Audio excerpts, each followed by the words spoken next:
Hey, welcome everyone in this YouTube channel. In this poem, we discuss a poem, Slumber Did My Spirits Feel by William Wordsworth. William Wordsworth is a romantic time of poet, and he also discusses and describes the relationship between human and nature. William Wordsworth इस poem में बताते हैं अपनी beloved के बारे में जो मर चुकी हैं, but according to him he describes कि उनकी जो डेथ है it was not easy for him, उनके लिए ईजी नहीं थी at that time when she died. तो विलियम वर्ड्सवर्थ ने बताया है कि उनकी जो बिलवड है उन्होंने कभी सोचा नहीं था कि उनकी डेथ होगी या उनकी रिलेशनशिप में इस तरीके से उन्हें सफ़र करना पड़ेगा. तो विलियम वर्ड्सवर्थ बता रहे हैं अपनी बिलवड की डेथ के बारे में कि वो कैसा फील कर रहे हैं उनकी डेथ के बाद, कैसे इमेजिन कर रहे हैं उनकी डेथ के बाद उसको, और उन्होंने अपनी बिलवड की डेथ को नेचर के साथ कनेक्ट कर दिया. Now the title of the poem is "The slumber did my spirit seal" means my death had gone to sleep. मेरी जो सोल है वो सो चुकी थी. इट मीन्स उन्होंने अपनी सोल को कनेक्ट किया अपनी बिलवड के साथ. This poem is about the death of A loved one. ये जो पोएम है वो डेथ के बारे में है, जो उनकी प्रेमिका की डेथ हुई है उसके बारे में है. How does the poet feel when he thinks about her death. Poet कैसा महसूस करते हैं जब वो अपनी बिलवड की डेथ के बारे में सोचते हैं. How does he imagine her to be after death. Poet उनको कैसा इमेजिन कर रहे हैं उनकी डेथ के बाद.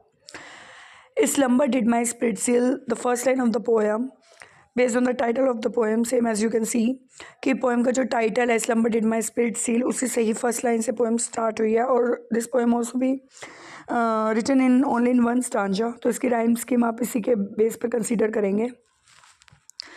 ए slumber did my spirit seal means मेरी जो आत्मा है, मेरी जो स्पिरिट है, मेरी जो सोल है, had gone to sleep. I had no human fears. मुझे कभी कोई ह्यूमन का कोई डर नहीं था, मरने का, दुख का, किसी चीज़ का कोई डर नहीं था. ह्यूमन के जो फियर्स होते हैं वो मुझे नहीं थे, बिकॉज उस टाइम पर मैं अपने बिलवड के साथ रहता था. Means I was busy at that time to spending the time with my beloved. तो मुझे ह्यूमन फियर्स की कोई चिंता नहीं थी, कोई डर नहीं था.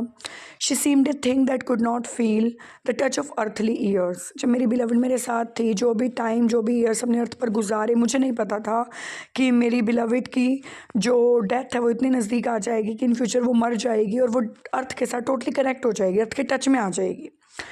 मीन्स उन्होंने ये कहा था कि मैं अपने बिलवड के साथ जो भी मैंने समय बिताया, अर्थ के ईयर्स में जो भी साल मैंने अर्थ पर बिताए, उसके बाद मैंने कभी इस बात को सोचा नहीं था, एज्यूम नहीं किया था, लाइक वी कैन से, कि मेरी बिलवड की एज बढ़ती जाएगी और एज बढ़ने के साथ साथ उसका लाइफ पीरियड कम हो जाएगा और इन फ्यूचर वो मुझे छोड़कर चली जाएगी.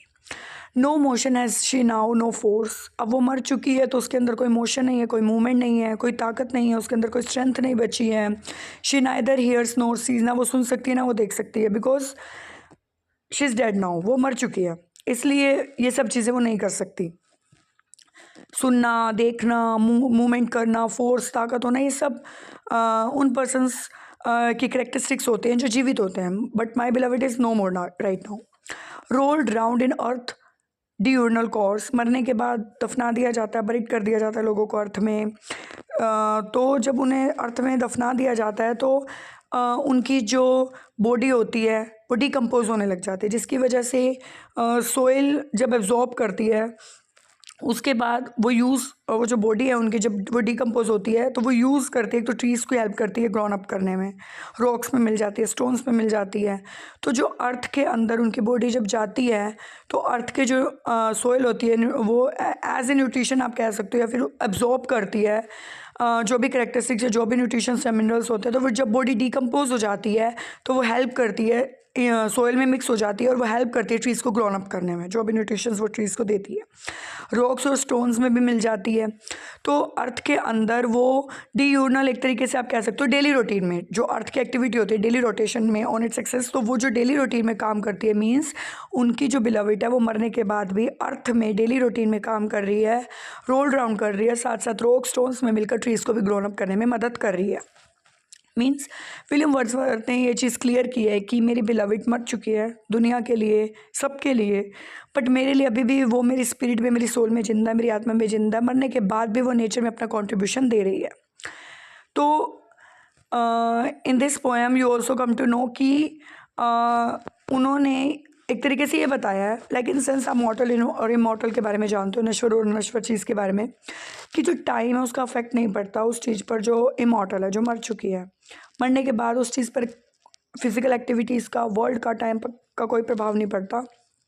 तो इस पोएम में आप कुछ पोएटिक डिवाइसेस के बारे में भी जानेंगे।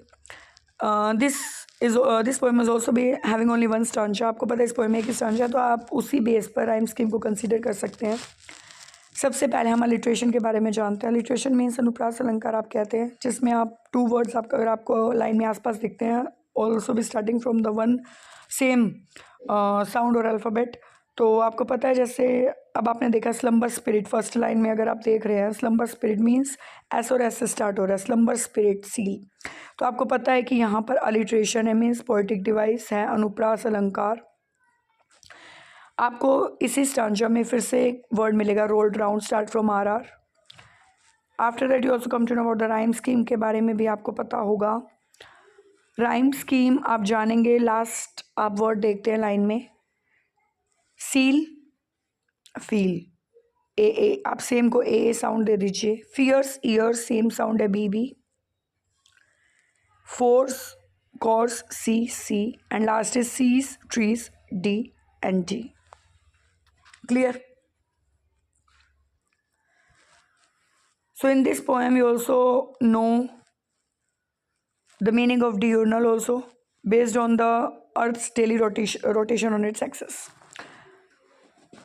So there are three important questions in this poem based on the text, but the most important question based on the additional mark, how the time will not affect the poets beloved, कि time किस तरीके से effect नहीं करता। In future आप बात कर सकते हैं, तो आप प्रेजेंट और फ्यूचर में आंसर दे सकते हैं। So for the question answers you can wait for my next video. Thank you for watching.